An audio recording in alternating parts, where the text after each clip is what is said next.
Pues hermanos, me da mucho gusto poder estar aquí. Para los que no nos conocen, mi familia y yo estamos de vacaciones, vivimos en España y hace cerca de 20 días que estamos aquí visitando nuevamente Argentina. Después de 17 años nos dio mucho gusto poder ver de nuevo la familia, que hacía mucho tiempo que no veíamos. Nos dio gusto ver a hermanos también que ya conocíamos.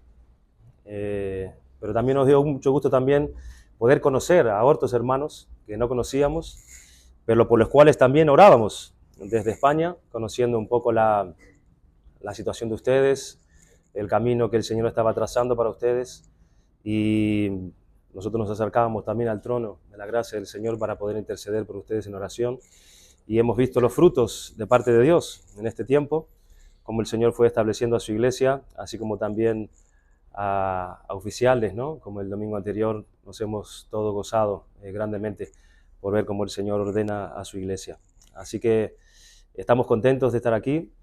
Damos gracias a ustedes, mi familia, mi esposa, por el buen trato que hemos recibido a lo largo de estos días que hemos estado compartiendo tiempo, pero también el tiempo que hemos estado también adorando al Señor juntos, aquí en la iglesia, poder compartir, el acercarnos al Señor juntos en alabanza a Él ha sido también muy edificante para nosotros. Decirles que seguiremos orando por ustedes, para que el Señor los siga dirigiendo y guiando, y que ustedes también puedan orar por nosotros, por nuestra situación también, para que la obra del Señor también continúe allí en España. Pues bien, dicho esto, vamos a exponer la palabra del Señor en esta mañana. Quisiera invitarles a abrir vuestras Biblias en el capítulo 3 del libro de Eclesiastés. Eclesiastés capítulo 3 es el libro que está después del libro de Proverbios. Eclesiastés.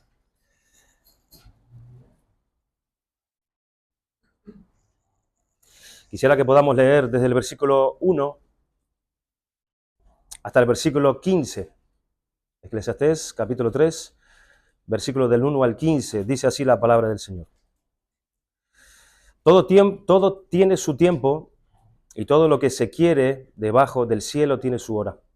Tiempo de nacer y tiempo de morir, tiempo de plantar y tiempo de arrancar lo plantado, tiempo de matar y tiempo de curar, tiempo de destruir y tiempo de edificar, tiempo de llorar y tiempo de reír, tiempo de endechar y tiempo de bailar, tiempo de esparcir piedras y tiempo de juntar piedras, tiempo de abrazar y tiempo de abstenerse de abrazar, tiempo de buscar y tiempo de perder, tiempo de guardar y tiempo de desechar, tiempo de romper y tiempo de coser, tiempo de callar y tiempo de hablar, tiempo de amar y tiempo de aborrecer, tiempo de guerra y tiempo de paz. ¿Qué provecho tiene el que trabaja de aquello en que se afana? Yo he visto el trabajo que Dios ha dado a los hijos de los hombres para que se ocupen en él. Todo lo hizo hermoso en su tiempo y ha puesto eternidad en el corazón de ellos sin que alcance el hombre a entender la obra que ha hecho Dios desde el principio hasta el fin. Yo he conocido que no hay para ellos cosa mejor que alegrarse y hacer bien en su vida. Y también que es don de Dios que todo hombre coma y beba y goce el bien de todo su labor. He entendido que todo lo que Dios hace será perpetuo. Sobre aquello no se añadirá, ni de ello se disminuirá. Y lo hace Dios para que delante de Él teman los hombres. Aquello que fue, ya es, y lo que ha de ser, fue ya, y Dios restaura lo que pasó. Nosotros seguramente ya hemos leído este pasaje en varias ocasiones, hemos escuchado quizás predicaciones acerca de este pasaje, y casi siempre es para destacar lo que hay en el tiempo, ¿verdad? Que dentro del tiempo hay lugar, hay una ocasión para todo. Pero ¿será que eso es lo que quiere enseñar este pasaje? Que dentro del tiempo hay lugar y hay momento para hacer todas las cosas, que hay tiempo para todo. Yo no sé, pero cuando yo miro mi vida, que puede ser pues, la podría yo destacar como una vida ajetreada con el trabajo, la familia, los hijos. Yo no veo que tengo tiempo para todo. Hay muchas cosas que quisiera hacer y no tengo el tiempo para ello. Es más, yo nunca encuentro el tiempo necesario para hacer todo aquello que yo quiero hacer. Parece que en el mundo en el que nosotros vivimos hoy en día es un mundo tan acelerado, es un mundo que va cada vez más rápido, que siempre nos falta tiempo para hacer cosas. Siempre nos falta tiempo para poder terminar el día y hacer aquello que hemos planificado desde el principio. Cuando nosotros llegamos a fin de año, por ejemplo, y eso es algo que apenas faltan unos días, ¿verdad? Ya estamos cerca de terminar este año 2024 y que rápido ha pasado. Vamos a comenzar un nuevo año y ese tal vez sea el momento de nuestras vidas donde nosotros pensamos en el tiempo. Acaba el año y está a punto de comenzar otro año. Otro momento en el que nosotros solemos revisar el tiempo es cuando cumplimos años.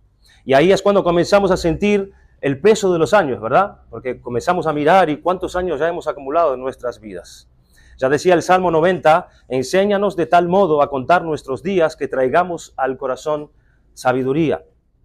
De alguna manera, hermanos, el tiempo que pasa nos ayuda a pensar un poco más con respecto a nosotros mismos y de nuestra relación con Dios.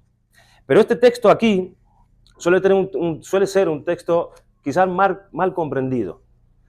Un comentarista resumió muy bien la idea de este pasaje y él escribió acerca de esto lo siguiente, presta atención. La intención del maestro, al escribir estas palabras, el maestro aquí es Salomón, quien fue inspirado por el Espíritu de Dios. La intención del maestro no es hacer directamente prescripciones para la vida, es decir, hay tiempo para esto, hay tiempo para lo otro, entonces aproveche usted bien su tiempo. No, sino que principalmente es ofrecer una enseñanza sobre el hecho de que desde la perspectiva de Dios es Él quien ordena todos los aspectos de la vida y de las acciones de todas las personas. Aun cuando haya enfermedad, y el texto nos habla aquí, ¿verdad?, de muerte, de endecha, de guerra, de cosas malas que nos suceden, aún en esas situaciones, dice el comentarista, es Dios quien dirige y controla los tiempos y las épocas de la vida. Pero eso no significa que Dios quiera dejar la vida de alguien caer en el caos, porque Él también asegura que hay tiempo para nacer, tiempo para curar, tiempo para edificar y tiempo de paz. El objetivo mayor es que nosotros entendamos que los acontecimientos en la vida no son una mera casualidad o un destino ciego e impersonal, aunque a veces parece ser que nuestras vidas son llevadas por situaciones fortuitas y que suceden inesperadamente. Lo que nosotros aprendemos de este pasaje es que es Dios el único que controla la naturaleza y la historia. Por tanto, tenemos que buscar entonces refugio en Él, porque es Él y solo Él el Señor del tiempo. Cuando nosotros leemos este pasaje, nosotros podemos ver aquí que hay 14 descripciones. Son parejas, 14 parejas. Son bien antagónicas ellas, son bien opuestas unas de la otra, en términos, en expresiones, apuntando en diversos acontecimientos que nosotros podemos notar que son bastante contradictorios en nuestra vida. Si nosotros vemos el versículo 1, dice, todo tiene su tiempo, es decir, hay un espacio de tiempo. Hay un momento determinado para que todas las cosas sucedan y para todos los propósitos. Y todo lo que se quiere debajo del cielo, dice el texto, tiene su hora. Y a partir del versículo 2, él pasa a decir o pasa a describir cuáles son esos propósitos, ¿verdad? Esos acontecimientos. Él dice nacer y morir. Claramente son opuestos, ¿verdad? La manera en que nosotros venimos al mundo y la manera en la que nosotros dejamos este mundo. Él sigue diciendo tiempo de plantar y tiempo de arrancar lo plantado. Tiempo de matar y tiempo de curar. Cuando él está diciendo aquí tiempo de matar, no es que él está diciendo, defendiendo el asesinato, sino que probablemente la idea principal es que las autoridades gubernamentales, ¿verdad?, tienen el derecho de ejecutar a aquellos que cometen crímenes que merecen la pena de muerte. Y vemos esto también, este principio en el Antiguo Testamento, donde la pena de muerte era aplicada cuando se tenía absoluta certeza que la persona había cometido un crimen y que debía ser ejecutada, para así mantener la santidad en medio del pueblo que debía ser establecida allí, siendo Dios el que nos dio la vida y nos ha hecho a su imagen y semejanza. Y el texto dice que hay un tiempo para hacer eso. Hay un tiempo para matar. Pero también el texto dice que hay un tiempo para curar. Es decir, hay un tiempo para no dejar que la persona muera, sino que se va a intentar recuperar la vida de esa persona. Se nos dice en el versículo 3, tiempo de destruir y tiempo de edificar. ¿Quién nunca, verdad?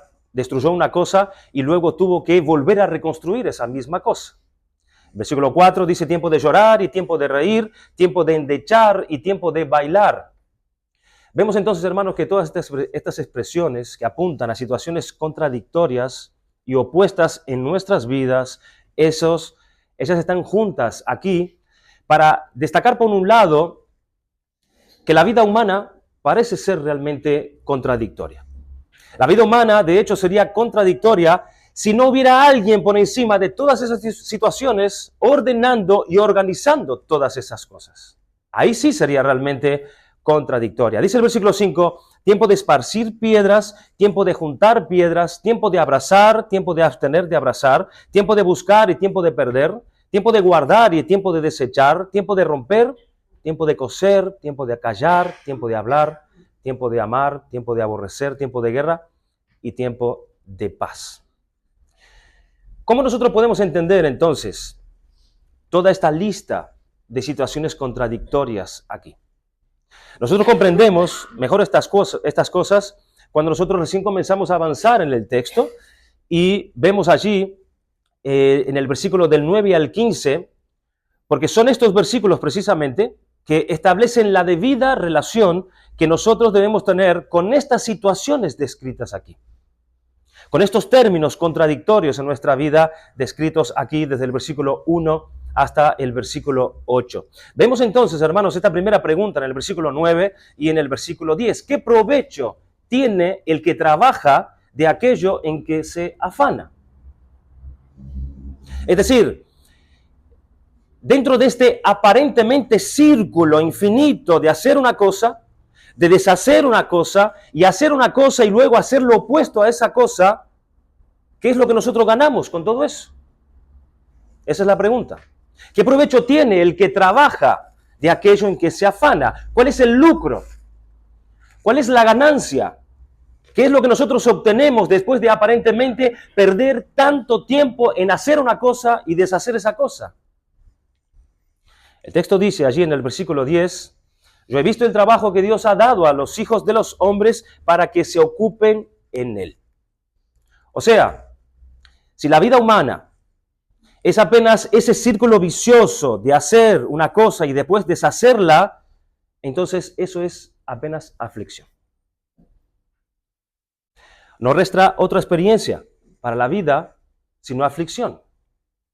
Aquellos que se dejan guiar apenas por estas cosas, aquellos que se dejan guiar apenas por el tiempo que pasa, apenas por el hecho de construir y destruir, de juntar piedras y esparcir piedras, de guardar, de bailar, de plantar, llorar, reír, edificar, y basan sus vidas apenas en estas experiencias y en estas tareas que aquí son descritas, entonces solo resta aflicción y fatiga para esas vidas. Pero a partir del versículo 11, tenemos entonces 5 conceptos que nosotros podemos aprender, y si ellos fuesen bien claros para nosotros, entonces todo lo que hemos leído anteriormente hasta aquí no será más para nosotros una prisión, no será más para nosotros un círculo vicioso, no será más para nosotros una pérdida de tiempo infinita y apenas aflicciones y fatiga en la vida. ¿Cuáles son ellos? Dice el versículo 11, todo lo hizo, refiriéndose a Dios, hermoso en su, y ahí aparece la palabra, tiempo. Dios hizo todo hermoso a su debido tiempo, dice otra traducción. ¿Qué significa eso? Esto nos recuerda, hermanos, un poco la expresión del propio Dios cuando Él terminó la creación, allí en Génesis 1, y si tú miras en cada parte o cada día en el cual el Señor terminó de hacer una cosa, dice, y era bueno, dice, y era bueno, ¿verdad? Y fue el día y la mañana, y era bueno lo que Dios había hecho ese día. Y vio Dios que era bueno. Pero al final del 6º día de la creación, en Génesis capítulo 1, versículo 31, Dios hace una declaración aún más enfática de la que estaba haciendo en cada uno de esos días que él terminó. Dios hace esta tremenda declaración. Él dice, y vio Dios que todo lo que había hecho, y he aquí que todo es bueno en gran manera. Después nosotros sabemos que el mal entró en el mundo, y parece que todo eso que era bueno en gran manera se deterioró y se transformó en algo caótico, en algo terrible, en algo destructivo, sin propósito. Y por eso parece que la vida humana se queda en ese eterno ir y venir, en ese eterno hacer y deshacer sin propósito, sin intención, sin esperanza. Pero esto no es así. Y no es así porque existe precisamente la declaración que dice, Dios todo lo hizo hermoso en su debido tiempo. El sentido es este, que solamente en el fin de toda la historia será que nosotros podemos contemplar toda la hermosura del trabajo de Dios, del proyecto de Dios, de la gran obra de Dios. Nosotros no conseguimos ahora ver toda la hermosura del plan de Dios, del propósito de Dios, mirando apenas por los eventos de manera aislada. O sea, si nosotros solamente nos detenemos en esos detalles, tiempo de esparcir piedra, tiempo de juntar piedra, tiempo de reír, tiempo de bailar, si nos enfocamos solamente en los detalles, si nosotros nos quedáramos enfocados solamente en esos eventos que son individuales en nuestra vida, nosotros no conseguiremos ver jamás el he aquí que todo era bueno y era bueno en gran manera. Si nosotros nos quedamos solamente detenidos en el pasar de estas cosas individuales, nosotros no conseguiremos ver la hermosura de la obra de Dios. Porque hay que asumir que cuando apenas nos quedamos mirando aquellos eventos individuales de nuestras vidas, hermanos, muchos de esos eventos son extremadamente amargos, son extremadamente dolorosos, sufribles, feos. Entonces, ¿cómo es que todo puede ser hermoso, como dice el texto? Solamente todo puede ser hermoso cuando nosotros ponemos nuestra mirada en aquel que organiza todas las cosas, cuando ponemos nuestra mirada en aquel que planea todas las cosas, que es Dios, y que pone en orden todas esas cosas dentro de su plan, dentro de su hermosa obra. O sea, lo que el sabio escritor de Eclesiastés, Salomón, escribió, no es tan diferente a lo que, en cierta forma, aquello que escribió el apóstol Pablo, allí en Romanos capítulo 8, versículo 28. Yo te lo leo porque es un versículo que seguramente lo conoces bien. Y sabemos que a los que aman a Dios, todas las cosas le ayudan a bien. Hay otra traducción que dice que todas las cosas cooperan para bien. Y el texto original de este pasaje es interesante porque dice que todas las cosas cooperan juntamente. Eso es lo que dice el texto original. Todas las cosas cooperan juntamente para bien de aquellos que aman a Dios. Es decir, todos aquellos eventos, las situaciones, necesitan ser colocadas juntas. Juntas. Los acontecimientos en nuestras vidas, todos ellos deben ser colocados juntos. Y solamente entonces nosotros conseguiremos ver el bien que resulta de ellos o la hermosura del todo. Un ejemplo muy simple, que muchas veces es usado. Tú vas a la cocina y te propones hacer una torta, ¿verdad? Un pastel. Los ingredientes están todos allí, encima de la mesa. Allí tú tienes la harina, allí tú tienes el azúcar, allí tú tienes la sal, allí tú tienes la mantequilla, el aceite, el limón quizás, ingredientes que normalmente lleva la elaboración de una torta. Pero ¿qué pasa si tú tomas una cuchara y pruebas un poco de harina pura? ¿Cómo te sabrías? No sería algo bueno, ¿verdad? Sería algo que no te resultaría rico a la boca. ¿Qué pasa si tú tomas una cuchara y pruebas un poco de mantequilla pura? Quizás eso te provocaría incluso, ¿no? O una cuchara de aceite pura. Eso no está bueno.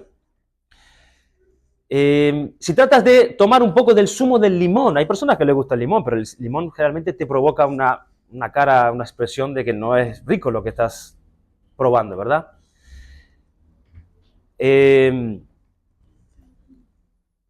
Y si tratas de tomar una cuchara de sal, por ejemplo, la cuchara de sal también es algo que seguramente te provocaría arcadas.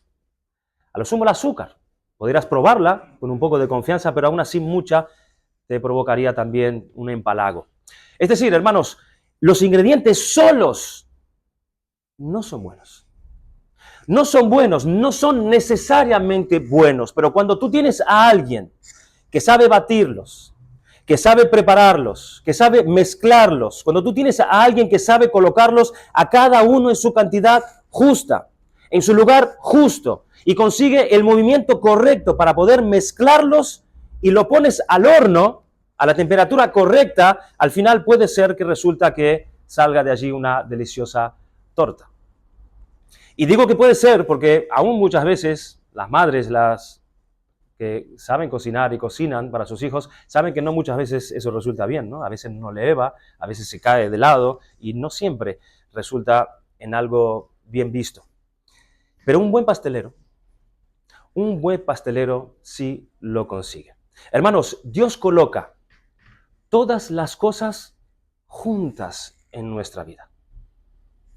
Por eso dice el texto que todas las cosas cooperan juntamente para el bien de aquellos que aman a Dios. Entonces, aún en esos tiempos, como dice aquí, tiempo de llorar, tiempo de guerra, tiempo de endecha, o aún el tiempo de morir, que sí parecen cosas feas y malas, porque realmente son cosas feas y malas, son situaciones amargas en nuestra vida, ¿verdad? Son ingredientes amargos. Hay muchos acontecimientos en nuestra vida que son sin sabor.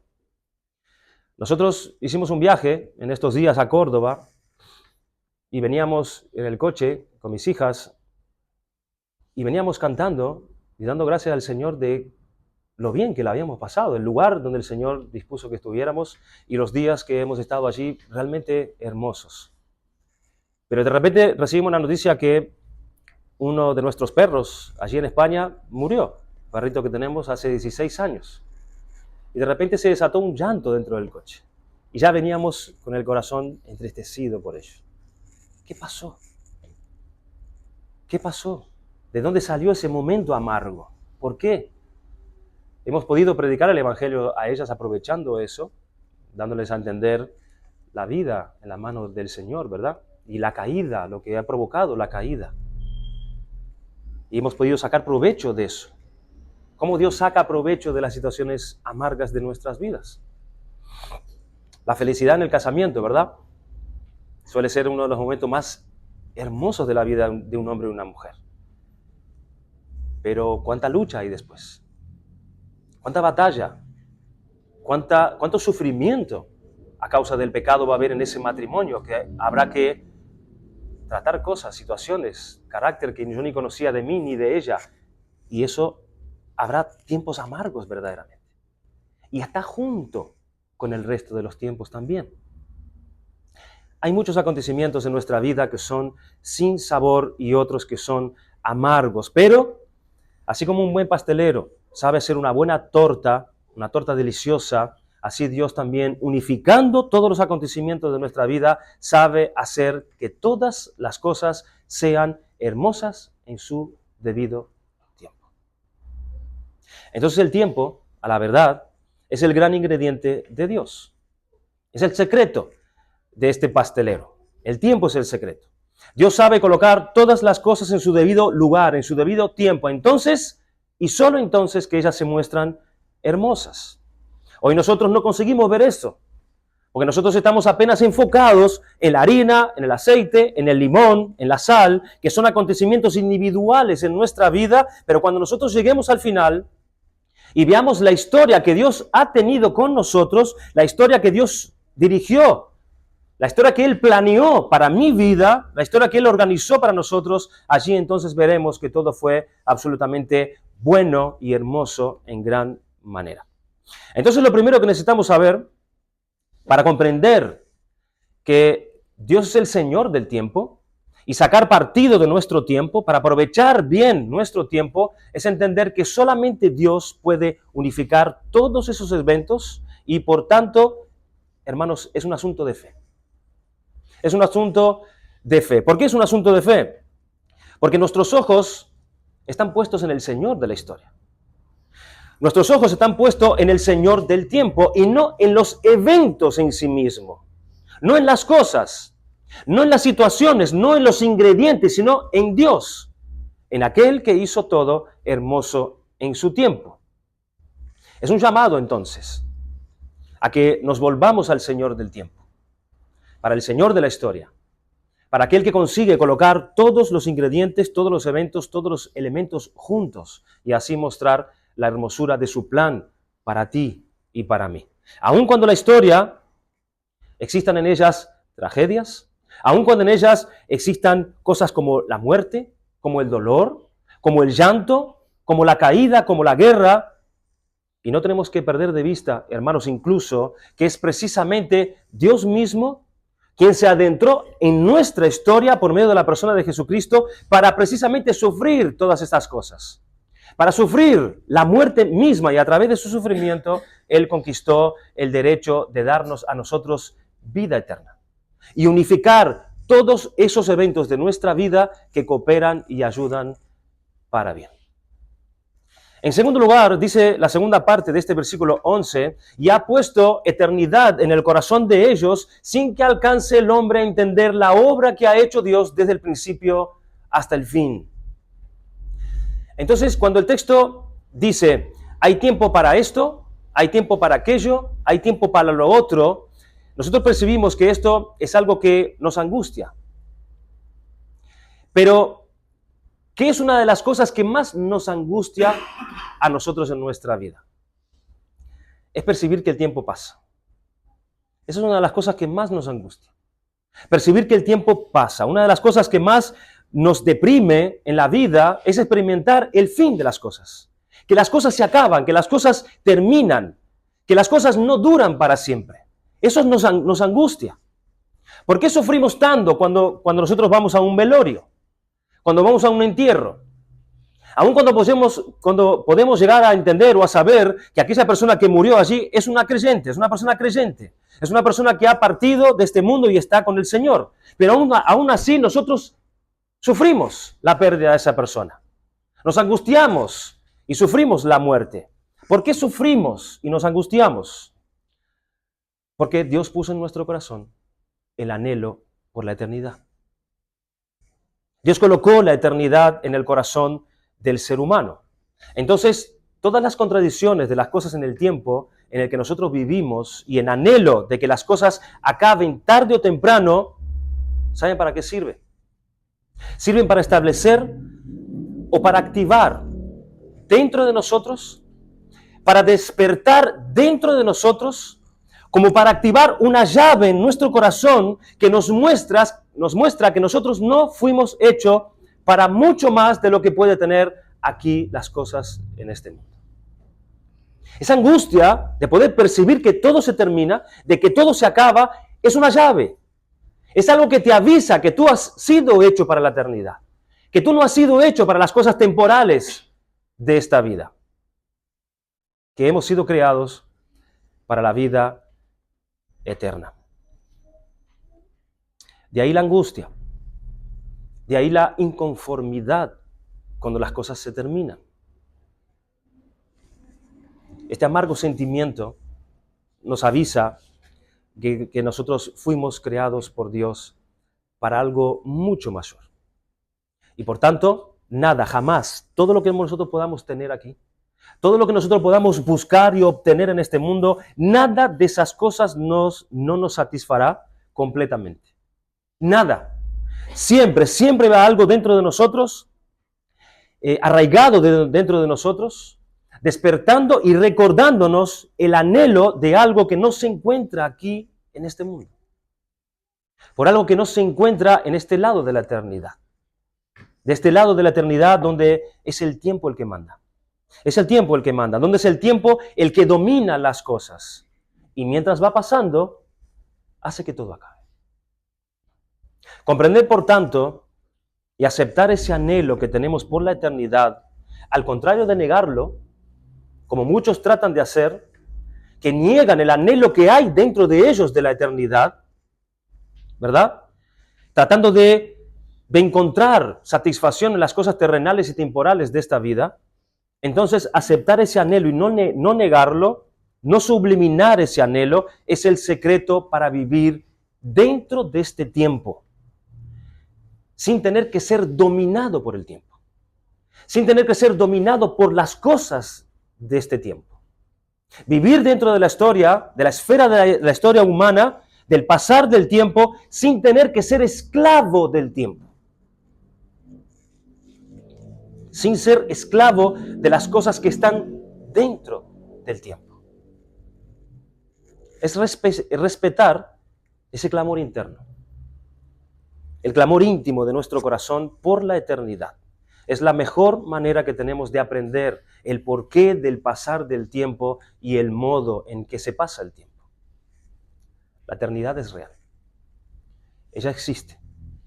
Jesucristo resucitó y dice que Él vive eternamente.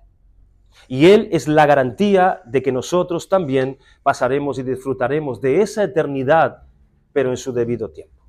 Pero por otro lado también, hermanos, el texto establece una limitación grande que todo ser humano tiene. Porque nosotros nunca vamos a descubrir totalmente lo que Dios está haciendo, o todo lo que Dios ya ha hecho. Dice el versículo 11, todo lo hizo hermoso en su tiempo y ha puesto eternidad en el corazón de ellos, sin que alcance el hombre a entender la obra que ha hecho Dios desde el principio hasta el fin. Nosotros nunca vamos a descubrir totalmente lo que Dios hizo. Nosotros anhelamos la eternidad, nosotros necesitamos y ansiamos por nuestras respuestas concretas de cosas que nos pasan en nuestra vida.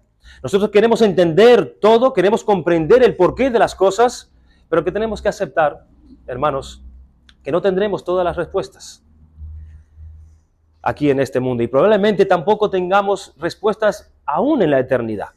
No tendremos todas las respuestas. No comprenderemos todos los misterios de Dios y aún en la eternidad, por lo larga, por lo infinita que sea, no podremos entender de todo la obra del Señor. Porque si nosotros fuéramos a comprender todos los misterios de Dios en la eternidad, seguramente tendríamos que tener una mente poderosa como la de Dios para eso. Y eso no es así. Y qué bueno que eso sea así. ¿Saben por qué? Porque siempre tendremos que investigar más.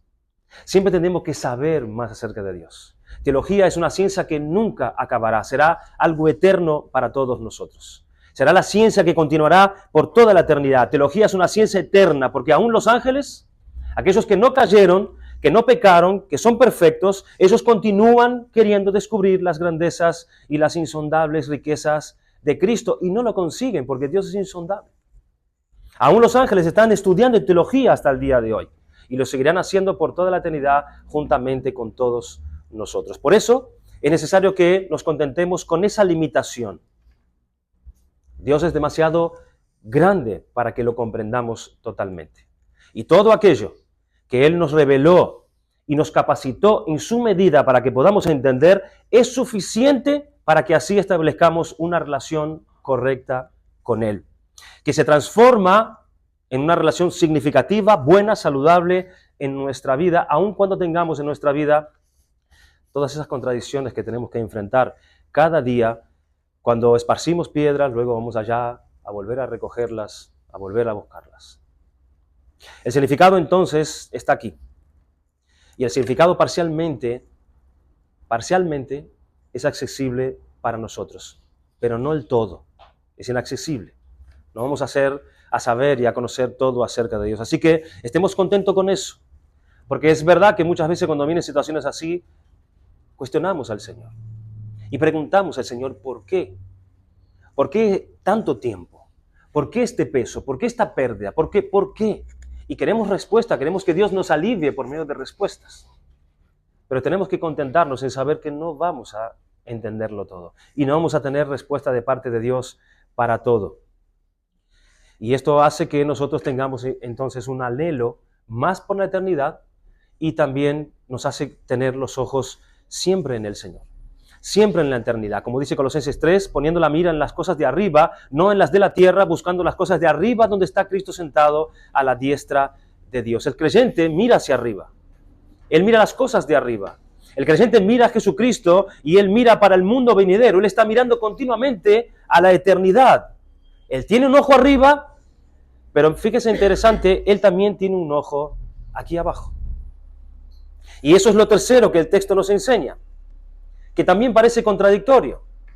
Porque si por un lado Dios colocó en nosotros el anhelo de la eternidad, que estemos ansiando la eternidad, que no pongamos los ojos demasiado aquí en las cosas de la tierra, y eso es lo mejor de todo, y eso es lo que anhelamos sobre todas las cosas.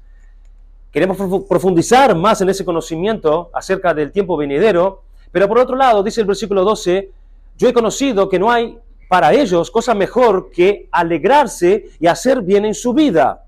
Y cuando habla de vida, está hablando aquí de la vida de este mundo en sí. Dice el versículo 13, y también que es don de Dios que todo hombre coma y beba y goce el bien de toda su labor. Aquí nos está hablando de cosas simples como comer, como beber, como el disfrutar aquello que nosotros hemos conseguido a través del esfuerzo de nuestra labor. Dice que disfrutar de estas cosas, es un don de Dios. Es un don de Dios. Es decir, nosotros no debemos culparnos, hermanos, cuando en estas fiestas que tenemos por delante, nosotros veamos que tengamos nuestras mesas llenas de bendiciones de parte del Señor. No debemos culparnos por ello, cuando veamos que nuestra mesa está llena de abundante alimento. No debemos culparnos cuando podemos reunirnos con nuestras familias o con nuestros hermanos alrededor de una mesa abundante de alimentos, sin exageraciones, ¿verdad? Por supuesto. No nos culpemos por disfrutar de aquello que Dios nos bendijo y nos proveyó por medio de nuestro trabajo. A través de nuestro trabajo. Es Dios quien lo ha provisto. Es de su mano para ti. Sin embargo, la base de nuestra felicidad, la base de nuestro contentamiento, no está en esas cosas. Porque la base de nuestra felicidad está allí en la eternidad. Pero aun cuando la base de nuestra felicidad está en la eternidad, es posible la alegría también y el disfrute del resultado de nuestro trabajo aquí en este mundo. Sin ninguna culpa, desde que todo sea hecho en Dios, en acciones de gracia y para su gloria. Se ha enseñado erróneamente en los círculos evangelios incluso, como una especie de ascetismo, que la mejor cosa es no experimentar ninguno de los placeres y las cosas buenas de esta vida. Pero, ¿por qué Dios nos ha dado entonces? ¿Por qué Dios nos ha creado con tanta capacidad de disfrutar tantos sabores, de disfrutar realmente momentos de alegría? Dios nos dotó de capacidades de disfrutar los bienes que Él nos dio en esta vida. Porque ellas son pequeñas muestras de que Dios nos da. Como muestra que le dan, por ejemplo, en un supermercado. Tú imagínate que tú vas allí y está aquella señorita en aquel stand con aquellos cuadraditos de queso que te lo da para que tú pruebes. Y tú te acercas y lo pruebas y, ¡qué queso! ¿Qué es lo que te está diciendo ese pedacito de queso? Ese pedacito de queso te está diciendo que hay algo más grande, ¿verdad? Eso es una muestra simplemente gratis para que tú tengas una noción de lo que tú puedes obtener si tú tienes o llegas a tener el producto en su todo. Hermanos, todo el producto es la eternidad. Es la eternidad, pero los placeres lícitos, y digo lícitos porque hay muchos placeres ilícitos que traen, hermanos, dificultades y traen decepción en nuestra vida, pero los placeres lícitos de esta vida son apenas muestras de todo lo que los espera a nosotros en la eternidad con Dios. Que lo puedes disfrutar lícitamente, con acción de gracias, honrando al Señor y glorificándole a Él. Así que debemos tener un ojo en la eternidad, pero un ojo también aquí en las cosas de aquí, para que podamos vivir para la gloria de Dios al experimentar también las cosas buenas, correctas, justas, honestas que Él nos proporciona aquí en este mundo a través de nuestro trabajo. Por último lugar, en el versículo 14, o anteúltimo lugar, perdón, dice que he entendido que todo lo que Dios hace será perpetuo, sobre aquello no se añadirá, ni de ello se disminuirá, y lo hace Dios para que delante de Él teman los hombres. Lo que dice el maestro aquí básicamente es que el plan de Dios es perfecto. El plan de Dios es perfecto, no hay nada que agregarle a ese plan. No hay nada que quitarle, no hay nada que añadirle. Solamente así Él puede ser hermoso, como dice el versículo 11.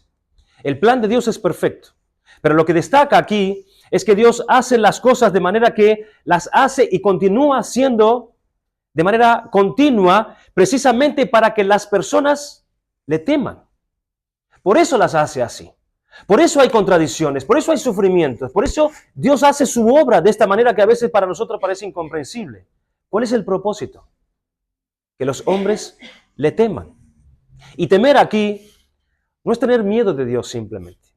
Temer aquí es honrarlo. Es honrarlo. Es entender el lugar que ocupa Dios en todos esos eventos de nuestra vida. Para que seas privado de la queja, para que seas privado de maldecir al Señor en tu corazón. En aquellos textos o aquellas contradicciones que estuvimos mirando al principio. Es entender la posición de Dios. Es entender la función de Dios en todas estas cosas. Es respetar eso. Es honrar al Señor. El término que se usa aquí en este versículo 14 para la palabra temer es un término que también se usa para culto, para adoración. ¿Por qué adoramos a Dios? ¿Por qué le rendimos culto a Dios? ¿Porque somos obligados? No, Dios no quiere ninguna adoración que sea obligatoria o que sea forzosa. No es así. ¿Por qué adoramos a Dios? ¿Porque queremos algo de Dios? ¿Porque buscamos algún beneficio de Dios simplemente en este mundo? Muchas personas hacen eso. Muchas personas se acercan a la iglesia buscando simplemente el favor de Dios y creen que lo adoran. Pero esa no es una motivación noble. ¿Por qué adoramos? Porque tememos al Señor. Porque respetamos al Señor. Porque le damos al Señor su lugar en nuestra vida y lo honramos por eso. Esa es nuestra motivación. Porque conocemos el lugar que le pertenece a Él por derecho. La posición que le pertenece. Es conceder ese lugar de honra a Dios sobre todos los eventos que están en nuestras vidas. Plantar, arrancar, tirar, llorar, sufrir, nacer, morir. Porque todo eso sucede. Dios permite que todo ese ciclo de cosas, dice el texto, suceda para que lo temamos, para que podamos aprender a temer y a Dios y a ponerlo a Dios soberanamente sobre todas esas cosas. Dice el Salmo 47, versículo 10, estad quietos y conoced que yo soy Dios, seré exaltado entre las naciones. Es reconocerlo en nuestros caminos, para que Él ocupe el lugar de suma honra en medio de todas esas cosas que quizás al momento nos parecen adversas. Y en quinto y último lugar, ahora sí, dice el versículo 15, aquello que fue, ya es, y lo que ha de ser, fue ya, y Dios restaura lo que ya pasó. El principio de este versículo 15 es un poco lo que el escritor ya hizo sonar en otra parte cuando él dijo, no hay nada nuevo bajo el sol, ¿verdad? Hay como un aspecto un tanto negativo en estas palabras. Parece que nos lleva a sacar la conclusión de que nosotros vamos a tener que estar mirando toda la vida la misma película hasta el día que nosotros partamos de este mundo. La misma película repetida toda la vida. No hay nada nuevo bajo el sol. Y eso parece deprimente, ¿verdad? Parece que está diciendo esto aquí. ¿Será que nosotros estamos condenados a estar mirando la misma película repetida toda nuestra vida, por toda la historia de nuestra vida? Porque no hay nada nuevo bajo el sol, aquello que fue ya es y lo que ha de ser fue ya. Ese círculo vicioso con toda esa repetición. Probablemente el infierno sea así. Probablemente la situación de la condenación sea así. Si pudiéramos pensar en el infierno, probablemente el infierno será esa o aquella repetición inevitable de la tragedia, de la desgracia, del tormento, del sufrimiento, por los siglos de los siglos, dice la Biblia. El tormento no tiene fin, donde el gusano no muere y el fuego nunca se apaga. Es una tormenta repetitiva, siglo tras siglo. Por un lado, esa repetición es realmente infernal, pero probablemente el infierno sea así. Pero cuando nosotros entendemos que el Señor, nuestro Dios, es el Señor del tiempo y de la historia, cuando nosotros entendemos que es Él quien coloca todos los elementos, es Él quien coloca todos los ingredientes en su debido lugar y en su correcta cantidad, y así revela la grandeza de su hermosura, entonces ese versículo 15 asume otra tonalidad, otra forma para nosotros, que no es poca cosa, porque acaba siendo, lo más extraordinario de todo lo que el maestro ha declarado hasta aquí. Cuando dice, aquello que fue ya es, y lo que ha de ser fue ya, y Dios restaura lo que pasó, es muy parecido a lo que leemos allá en el final del libro de Apocalipsis, que dice, y el que está sentado en el trono dijo, he aquí yo hago nueva todas las cosas. Es la misma terminología que usa aquí el maestro en este versículo 15, cuando dice, y Dios restaura lo que pasó. Dios puede hacer que aquello que ya terminó, renazca otra vez. Dios puede hacer que aquello que ya murió, vuelva a tener vida. El texto dice que hay tiempo de nacer y tiempo de morir. Dios puede hacer que aquello que ya es cenizas, aquello que ya está en el ataúd hace tiempo allí, hecho polvo, aquello que no existe más delante de los ojos físicos, Dios puede traer todo eso de nuevo. Dios nos está hablando de resurrección aquí. ¿Y qué es la resurrección, hermanos? Si no es Dios restaurando lo que ya pasó, trayendo a los hombres de nuevo del polvo y de las cenizas a la vida eterna. Como dice el texto, haciendo nuevas todas las cosas. Sí, hermanos, este mundo está caído. Es un mundo caído, es un mundo lleno de tragedias, de dolor, de sufrimiento, de corrupción, de muerte. Pero no fue así en el principio. No fue así en el Edén. Y Dios puede volver a traer el Edén de nuevo. Dios puede restaurar lo que ya pasó. Aquello que era antes de la caída. Y precisamente Dios va a traer el Edén otra vez. Y el paraíso retornará otra vez a este mundo y será mayor y superior que en el principio. Porque ese mundo venidero, esa eternidad de la que hemos estado hablando, será infinitamente superior en gloria al mundo antiguo. Dios dice, he aquí que yo hago nuevos cielos y nueva tierra. Dios es aquel que trae de nuevo todas las cosas. Y es el sentido de eternidad que podemos entender mejor. Es la eternidad de un recomienzo. De un recomienzo. El recomienzo se dará en el futuro, claro está, cuando nuevos cielos y nueva tierra se establezcan. Pero fíjate que el recomienzo también se da en esta vida. También se da en esta vida. ¿Cuándo? Cuando las personas nacen de nuevo. Cuando aquellas personas que están muertas en sus delitos y pecados, Dios las hace renacer a través de su Espíritu. ¿No es glorioso que Dios pueda traer lo que ya pasó? ¿No es glorioso que Dios pueda hacer que las cosas renazcan, que vuelvan a existir, que lo muerto vuelva a tener vida? Y quizás en este exacto momento a tu vida le está haciendo falta un renacer. A tu vida le está haciendo falta un recomienzo. Y ese recomienzo, ese renacer, está disponible en aquel que es el Señor del tiempo. Y es aquí que aquella expresión se vuelve más real que nunca. Aquella expresión que dice, nunca es tarde para recomenzar. ¿No conocemos esa expresión? Nunca es tarde. Porque el tiempo, a la verdad, hermanos, no importa. Lo que importa es el Señor que controla el tiempo.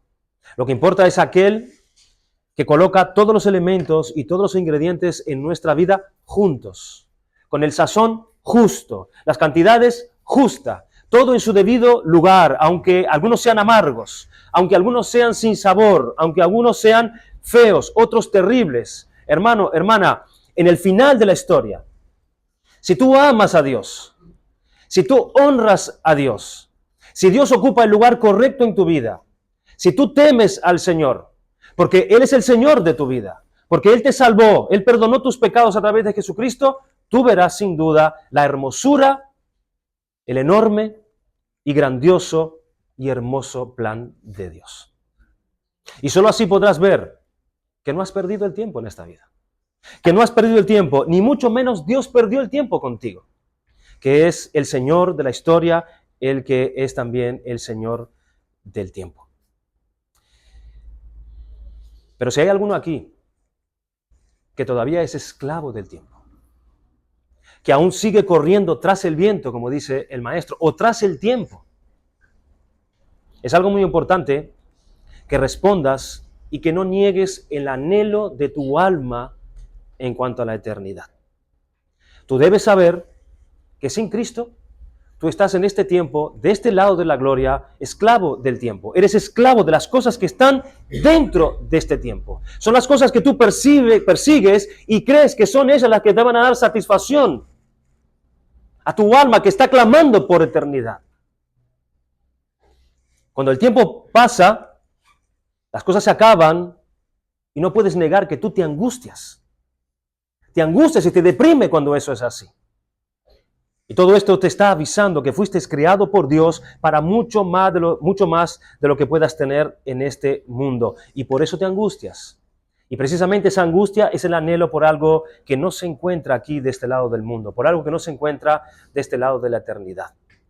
Y ese algo es la vida eterna junto a Dios. Y esa vida eterna es algo que tú puedes conseguir, es algo que tú no puedes conseguir por ti mismo. Ninguno de nosotros podemos. Ninguno nunca, jamás ha conseguido esto por sí mismo y nunca lo conseguirá. Tuvo que ser traído hasta nosotros. Tuvo que ser dado por otro a nosotros por pura gracia. Como un regalo del cielo, alguien tuvo que traerla. Y quien la trajo fue Dios mismo en la persona de Jesucristo. El Dios eterno que vive en la eternidad, que no está sujeto al tiempo como nosotros. Él desde la eternidad, Él se adentró en nuestro tiempo. Él se sujetó a nuestro tiempo. Él se sujetó a los acontecimientos, a los sufrimientos y a las leyes que pertenecen a nuestro tiempo y subió a una cruz y entregó su cuerpo y alma al castigo que tú y yo merecíamos por nuestros pecados, muriendo en nuestro lugar para la paga del pecado.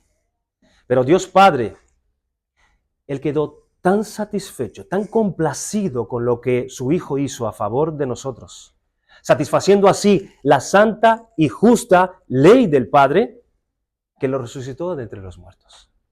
Lo resucitó de entre los muertos y Él vive ahora eternamente. Y Él puede dar vida eterna a todos aquellos que ponen su fe en Él y solamente en su sacrificio para poder obtener esa salvación y esa reconciliación con el Padre que es eterno. Dice en Juan 3:16, de tal manera amó Dios al mundo que ha dado a su único Hijo para que todo aquel que en Él cree no se pierda, mas tenga ¿qué cosa? Vida eterna. Vida eterna. No envió Dios a su Hijo al mundo para condenar al mundo, sino para que el mundo fuese salvo por medio de Él. Él vino a traernos esa vida eterna a personas que estaban esclavas del tiempo, en el tiempo. Jesucristo es la única esperanza eterna y no hay vida fuera de Él. Todos vivimos en este tiempo y todos necesariamente saldremos de Él algún día, sin excepción. Todos. Y todos entraremos en la eternidad. Unos para vida eterna, pero otros a la muerte eterna. La Biblia habla de una muerte eterna. La muerte eterna es una doctrina que se refiere a la pena que reciben los malvados en el juicio final, donde son enviados al lago de fuego para sufrir el castigo y el tormento eterno. Eterno. La muerte eterna es el destino que le espera a todas las personas que finalmente rechazan a Dios, rechazan el evangelio de su Hijo Jesucristo y permanecen en su pecado y desobediencia. La muerte física es una experiencia que ocurre una sola vez, pero por otro lado, la muerte eterna es para siempre.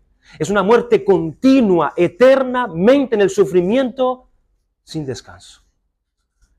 Charles Spurgeon llegó a decir, aquellas cadenas que están encarcelando a aquel condenado en el infierno, cada eslabón está escrito, es para siempre, es para siempre, es para siempre.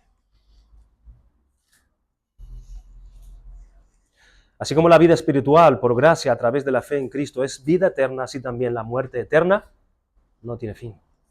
No tiene fin. Apocalipsis 20:15 dice, y el que no se halló inscrito en el libro de la vida fue lanzado al lago de fuego. Dice el versículo 10, que dicho lago de fuego arde por los siglos de los siglos. Yo leí en un cartel, no muy lejos de aquí, un cartel evangelista, no sé de qué iglesia, denominación es, que decía, tus problemas son reales, Dios también es real. ¿Será verdad que Cristo vino a solucionar nuestros problemas? Los problemas que solemos vivir día a día. Todos nosotros hemos nacido en nuestros delitos y pecados y estamos bajo la justa condenación de Dios por nuestros pecados. Y todos necesitamos a Cristo para escapar de la condenación eterna y recibir esa vida eterna. Cristo no vino a solucionar nuestros problemas matrimoniales, que Él puede bien hacer eso. Cristo no vino precisamente para solucionar tu problema de trabajo o tu salud física. Cristo vino a salvarte de la condenación eterna por causa de tus pecados. La pregunta es, ¿tienes tú la vida eterna? Esta no es una pregunta retórica, hermanos. Es una pregunta para cada uno de nosotros. ¿Tú tienes la vida eterna? ¿Tus pecados han sido perdonados verdaderamente? ¿Tú estás seguro que si partes de este mundo, si sales de este tiempo, irás a esa vida eterna con Dios? ¿Tú estás seguro de eso? Esta es la pregunta más importante de cada persona, porque está en juego su eternidad misma. No sigas rechazando el anhelo de tu alma por la eternidad, tratando de callarla con las cosas temporales de esta vida. No lo hagas. No lo hagas. Vas a cambiar la gloriosa vida en abundancia que te ofrece un Dios lleno de amor a través de Cristo por toda la eternidad, por las migajas temporales que te ofrece este tiempo que se acaba, este tiempo que se te escapa entre los dedos y las cosas las tienes hoy y mañana ya no. Ve a Jesucristo en arrepentimiento y fe, y Dios promete, porque Dios es veraz, como bien el hermano predicó en esta mañana. Dios promete en su veracidad darte la vida eterna en amor a Cristo. Damos gracias al Señor por su palabra.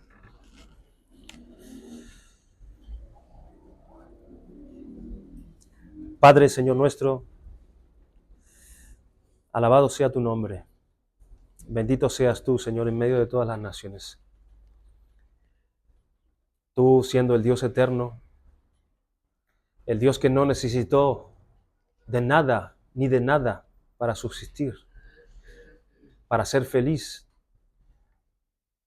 Has querido, Señor, en tu gracia, crear una creación tan vasta, donde en ellas has puesto criaturas creadas a tu imagen y semejanza, donde en ellas reflejan, Señor, tu carácter, gran parte de tu carácter, en tu amor, en tu bondad, en la misericordia, como tú a esas criaturas te has querido dar a conocer,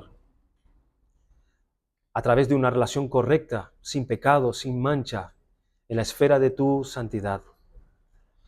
A causa de nuestros pecados, hemos causado una separación entre ti y nosotros, y hemos sido culpables de nuestra transgresión ante tanta misericordia. Y Señor, hemos recibido la retribución a nuestro mal. Pero tú no dejaste de ser el que eres. Tú eres eternamente misericordioso y perdonador. Y a través de Cristo has concedido a los hombres que puedan recibir un renacer, un nuevo comienzo a través del perdón de sus pecados. Oh Dios nuestro, te damos las gracias porque tú has renovado nuestro entendimiento para que a través de tu palabra podamos comprender esta realidad de la eternidad, esta realidad de este tiempo, de este mundo, que podamos nosotros hallar el consuelo en estas palabras, para que cuando todas estas cosas contrarias avasallen nuestras vidas, podamos seguir confiando en el Dios eterno, en el Dios que controla el tiempo y todas las situaciones y que todas ellas juntamente coopera para el bien de todos aquellos que te aman. Ayuda a tu iglesia, oh Señor, a serte fiel en medio de todas las contradicciones de este mundo, que podamos permanecer honrando y temiéndote, porque para eso tú trazas estos caminos para nosotros. Mira a aquellos, oh Señor, que van camino a la muerte eterna, que quizás están aquí en medio nuestro, que tú conoces, que aún no se han arrepentido de sus pecados verdaderamente, que aún siguen buscando la justificación y el deleite en las cosas de este mundo, que aún siguen corriendo, viendo cómo entre sus dedos se escapa la salvación. Señor, ten misericordia de ellos. Mira a nuestros hijos, Señor, mira a nuestras familias, mira a aquellos que nos visitan.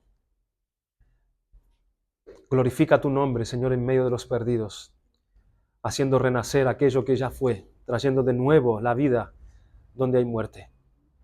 Bendice tu palabra, oh Señor, en nuestros corazones, que tu iglesia pueda ser animada en fe, en amor hacia ti, en fidelidad, en compromiso con tu iglesia, a través de todo el trabajo, Señor, que tenemos en esta vida, para que podamos estar en él.